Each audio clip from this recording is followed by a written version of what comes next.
Aziraphale found himself reeling from the revelation of the erased archives, his mind spinning with the sheer impossibility of such an act. He settled into a chair in the hushed confines of his celestial office, a rare moment of respite from the ceaseless demands of his newfound position. He couldn't help but replay the events in his mind. The word Indus had surfaced from the erased archives. But what did it mean? Who had removed the contents of those files, and why? The questions gnawed at his consciousness, the provocative mystery stimulating his determination to uncover the truth. He closed his eyes, allowing his mind to become lost in thought. In the depths of his recollections, a distant memory began to form. Indus, he whispered, the word tasting strange and ancient on his lips. Indus was the name of a river that flowed through Asia. His brow furrowed as he corrected himself. No, someone uttered that word to me. As he allowed his mind to drift, a striking vision unfolded as he saw Crowley, dressed in an intricately patterned silk, knee-length tunic, his trousers gathered into ankle boots, and his red beard grown into a wild, bushy tangle that bore testament to his unique interpretation of the contemporary garb. A faint smile tugged at Aziraphale's lips as he recalled his dear friend's unending attempts to blend in with the times. Yet, within this vision, Aziraphale's recollection sharpened on a specific moment, evoking a worried expression on Crowley's usually composed face. "What had troubled you so, my dear friend?" Aziraphale pondered aloud. His eyes fluttered open as a name rushed to the forefront of his consciousness, unbidden but unmistakable. "Raphael!" Aziraphale exclaimed, the scene flooding back to him with an intensity that swept him back in time, into a chapter of their shared history.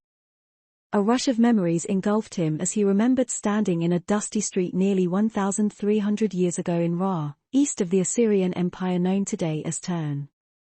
There, under a cloudy afternoon sky, he found himself examining figs at a stall when Crowley sauntered over, a wry grin curling his lips.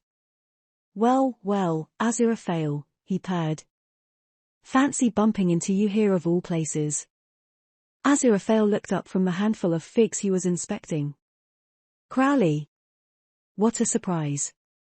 He turned and gave Crowley a warm, if slightly sheepish smile. "You know, I've been seeing the most remarkable things in Raghā." Crowley arched an eyebrow. "Remarkable, you say? Do tell." Aziraphale leaned in closer, his voice dropping to a conspiratorial whisper. "I'm near certain I've seen the Archangel Raphael. Right here, in this very town." Crowley's brow furrowed, a quizzical and perturbed expression etching across his face. "Raphael, are you sure?" For a fleeting moment, genuine concern shadowed his typically mischievous countenance. "What's he doing here?" Aziraphale shrugged nonchalantly as a glazed expression of intrigue washed over him. "I've come across some rather intriguing tales about a young man named Javid." His tone shifted to one of fascination as he recalled stories he'd heard from the locals. "I couldn't say for certain, but he seemed rather preoccupied. Perhaps an important mission from above?" Crowley's demeanor shifted playfully, reminiscent of a schoolboy about to embark on a thrilling game. "Well, I best wrap things up quickly then," he declared with a sly grin whilst scanning the bustling crowds.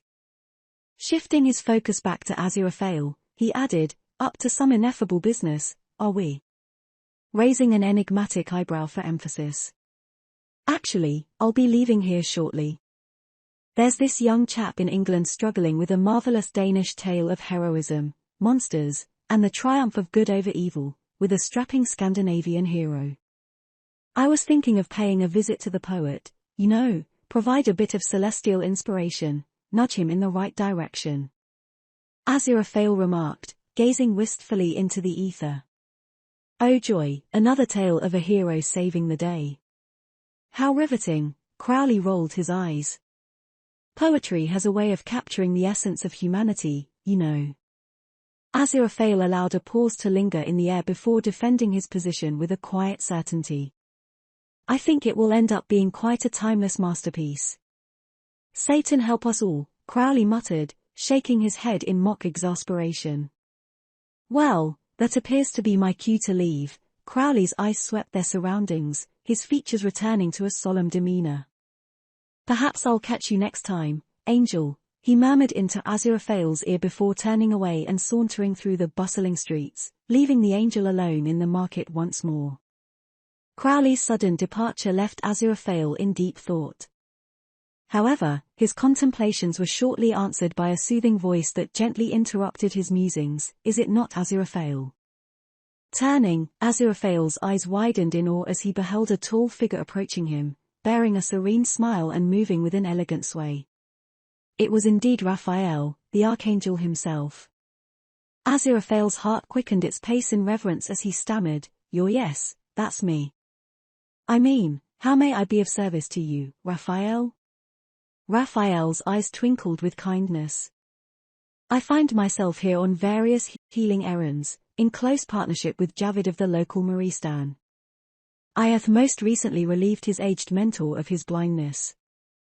Aziraphale couldn't contain his admiration. "Oh, I've heard the tales. I should have realized it was you. Such remarkable work you do. What lies ahead for you, Raphael?" With an air of serene grace, Raphael responded, "I have received an invitation of most pressing urgency to embark upon a journey to the city of Indus, and I must set forth on this venture post-haste." Aziraphale was awestruck. "Indus, you say? That is quite the undertaking. May your travels be safe, Archangel." He bestowed a reverent smile on the magnificent celestial being before him. Raphael nodded graciously. "I do thank thee, Aziraphale. If in the providence of the Almighty, thou dost find thyself in the vicinity of Indus, I beseech thee, do not tarry in seeking my company." Aziraphale managed a weak chuckle. "I'll keep that in mind." With a nod, he watched with dreamy fascination as Raphael departed to continue his mission. Resurfacing from his reminiscences, Aziraphale's celestial essence near-pulsed with the newfound insight, anchoring him to the edge of his chair with the weight of the revelation. His fingers gripped the armrests, urgency sparkled in his eyes as they darted through a Rolodex of options in his mind. Although he grasped the necessity of delving deeper into this new information, the perpetual demands on his schedule remained a constant obstacle. Seeming almost by design at this point, he pondered distractedly. Tapping his fingers on the armrest to recapture his fleeting focus, he couldn't help but deliberate that the conspicuousness of his actions posed a challenge. Conducting research in this plane of existence would surely attract unwanted attention. Muriel, he whispered to himself. Yes, Muriel he thought would be his best option. Hurriedly opening a celestial channel, he made contact. "Are we alone, dear Muriel?" Aziraphale beseeched, his words heavy with the consequence of their secret discourse. "We have no idea as to the identity of who's responsible for these expunged documents, their motivations for such actions, or whether they've realized that their actions have been discovered. Therefore, we must be swift to avoid arousing any undue attention." Muriel's response resonated with the same urgency that infused Aziraphale's tone. Yes, she affirmed. "Indus," he breathed, his eyes darted back and forth checking his surroundings for possible intruders to the conversation. "I've remembered where I heard it." Muriel nodded in understanding. "It's a city," Aziraphale continued, his voice a hoarse whisper. "Raphael visited Indus around 722, after his work with Javid the physician. Please, Muriel, delve into the bookshop and uncover anything of significance from that time." He pursed his lips in assertion, his conviction unwavering. A divine visit, celestial records mysteriously vanishing. There's a connection, I am certain of it. Muriel grabbed a pad and a pencil. "Got it, I'll look," she reassured, tapping the pencil on the pad. "Splendid, I'll leave that with you, yes." His eyes conveyed the finality of the conversation, and Muriel nodded fervently in understanding. With a sharp, almost desperate gesture, Aziraphale terminated the connection. He cast his body back into the confines of his chair, trembling hands cradling his weary countenance in near relief. The gravity of the perilous ploy he had just undertaken, directly under the noses of his celestial peers and potential culprit, weighed heavily upon him.